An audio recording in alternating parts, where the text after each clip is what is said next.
This time on Custom Works, we're at the Modified Nationals. Let's take a look around.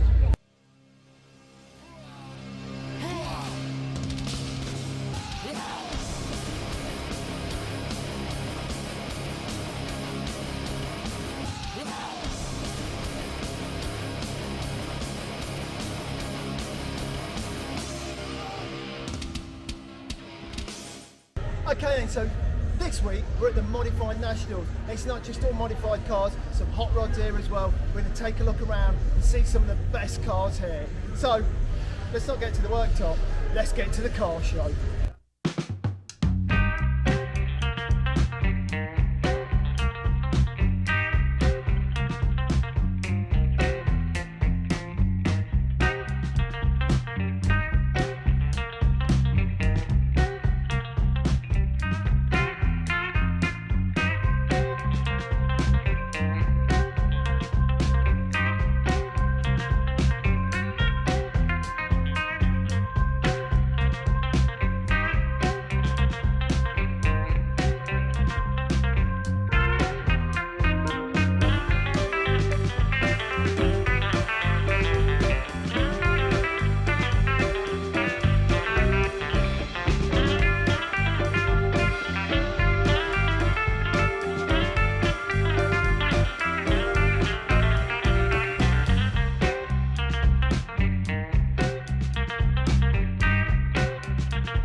Right then, before we move on, just a bit about that show.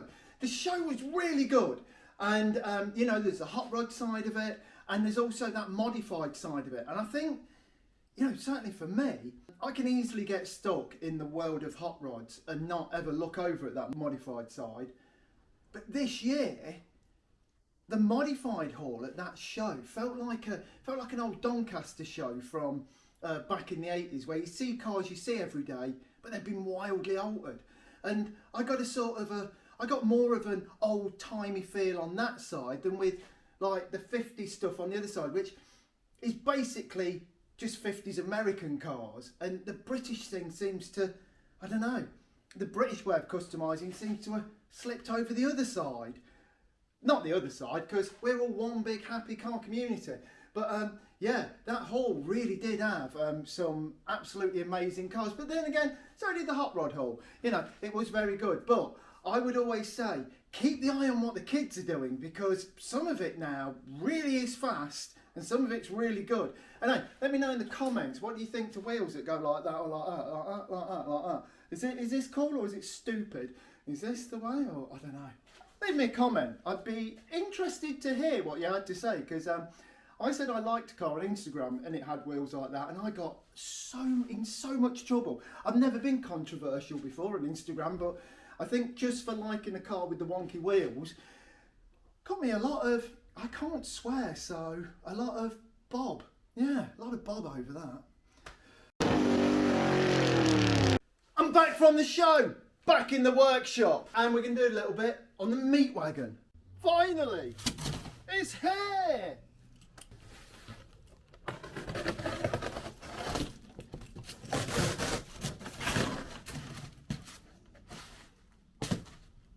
Right, so got the coffee machine, and this is going to move within the van. So it's going to sit above the passenger seat when the van's parked and you know, people are serving with it, and then it's going to slide into the back of the van when the car's being driven to make more room in the cab. And it don't matter about the room at the back then. So what I've got to do, I'm going to make a plywood box that this sits in, and how I'm going to do it is I'm going to measure this. I'm going to draw up the box, and then my pieces for the box, I'm just going to have the wood yard down the road and cut me all those bits and then just put them together, so I don't have to get an 8x4 sheet through the saw here. So let's do that, and then we're going to put it on some sliders. I think the term's runners. I'm going to put on some runners and then actuate that so it never just sort of flops about, you know, while the car's driving. And then we can actually put this in, and like the last piece of the jigsaw in the back of the meat wagon is there. Let's do some measuring, let's cut some wood. So here's some wood. That happened quick.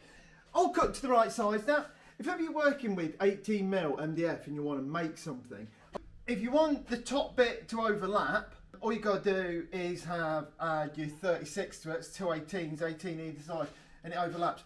And you can make loads of things just off the saw at the local wood yard. But now, what we're doing is making the box for that coffee machine to slide in and out inside the meat wagon. So I've got this, and what I'm going to do, I'm going to glue this on here. I'm going to use some Evo Stick exterior wood glue, and then I'm going to use some sort of like miter fix, and a different kind of miter fix today. This Zapper Gap that someone in the comments said I should try. So thank you very much for that. It looks pretty good stuff. So what I'll do, I'll put a line of this, I'll stand this on, and then I'll put a couple of dobs of miter fix just to hold it while this glue dries. And the miter fix is not to stick it together, because this will do that job more than adequately, but it's just to hold it instead of having like I don't know, some like crazy array of clamps and stuff. But anyway, let's get to it. Let's get this box made, and then let's mount it in the meat wagon.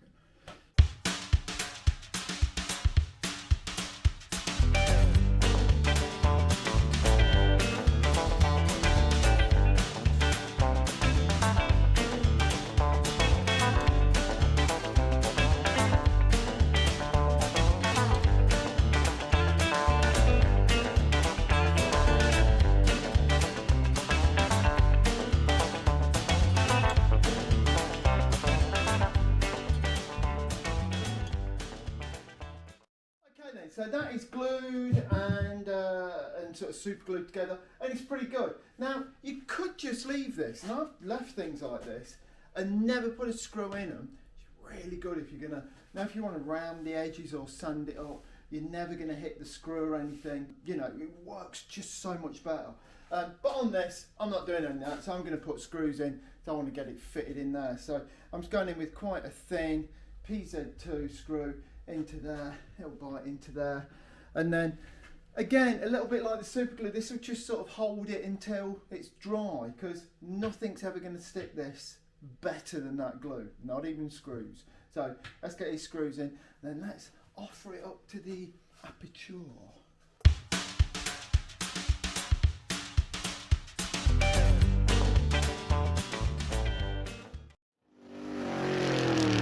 Boxes all together, we've got it actually in the van, and we've had to cut a few bits away to make it fit, but it fits pretty good now, and it rolls nicely on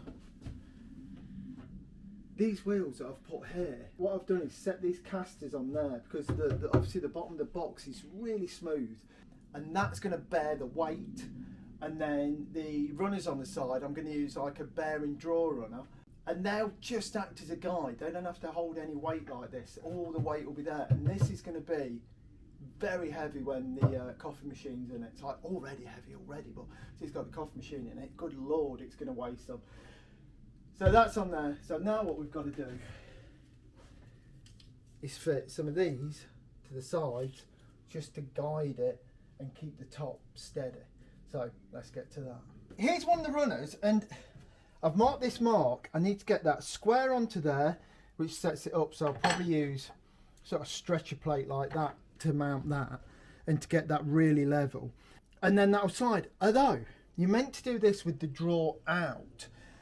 And to get this to sit in there right, I really need to fit with the drawer in. So, I can't put screws through these holes. And I've got to put screws through those holes. So what I'm going to do is something a bit strange. What I'm going to do, what I'm planning on doing, I'm going to rough this up with a grinder a bit, and I'm going to glue this. I'm going to mitre fix it to the side of the box, screw and fix this down, do that on the other side, and then I'll pull it out and support it, and then I'll get screws in then. And then I keep that nice and square in its position it's going to be in, because it's quite a tight tolerance around that box. It will come in and out. It's just another great thing that Mitre Fix can do for you.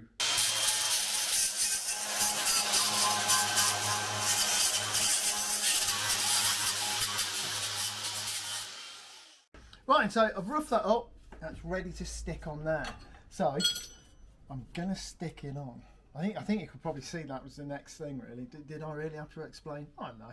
There we go. Let's stick that on there, and then I'm going to look for another place I can put the other runner.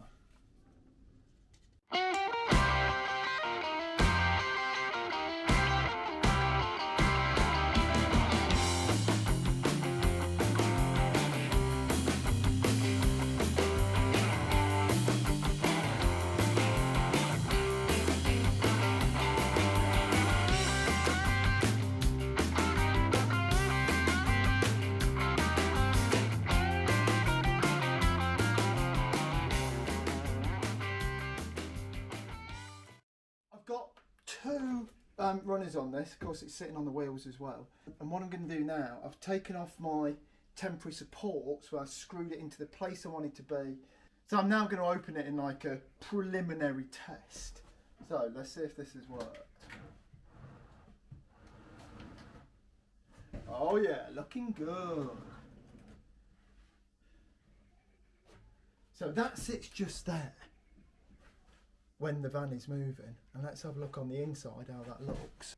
And now from the inside we can see this goes back, so you can drive along nice and safely with that in the back, but then when you get to the event you can push that in and you've got plenty of room.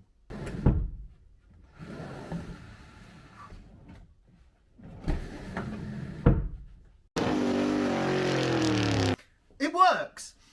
Ta-da! Ta-da! There it goes. Now, there are problems. It's good, but it's not quite good enough. What I have done, I've doubled up the runners, so it's got double runners here. Of course, all the weight is taken by the wheels underneath it, and it does slide pretty good. And around this side, incredibly tight to get those runners in, but I've got them in, and it's got a lot of strength, but it's got a lot of strength in this position when it's in, but there's a lot less strength when it's out here.